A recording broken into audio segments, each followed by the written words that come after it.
నుంచి వస్తే మీకు ఇటువంటి బుద్ధిస్ట్ మానిస్టర్ అయితే కనిపిస్తుంది. చాలా పురాతనమైంది. ఇది 1960లో టిబెటియన్ బుద్ధిస్టులు రెఫ్యూజీస్ ఉన్న వాళ్ళను ఉంచేందుకైతే ఈ యొక్క ఆశ్రమం కట్టడం అయితే జరిగింది. ఇది one of the oldest schools. చూడొచ్చు చుట్టూ ఎలా ఉందో. ఇక్కడ ఏది కూడా ముట్టుకోవద్దు. మనం ఎంత జాగ్రత్తగా అయితే అంత జాగ్రత్తగా చూస్తే సరిపోతుంది.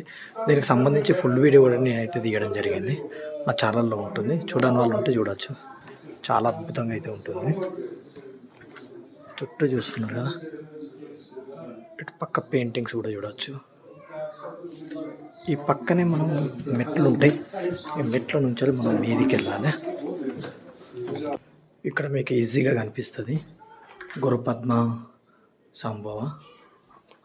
ఇటు పక్కనే మీకు బుద్ధుని యొక్క విగ్రహం చూశారు కదా, అవతల పక్క చూడవచ్చు. ఇక్కడ హయగ్రీవ అద్భుతంగా అయితే ఉంది కదా.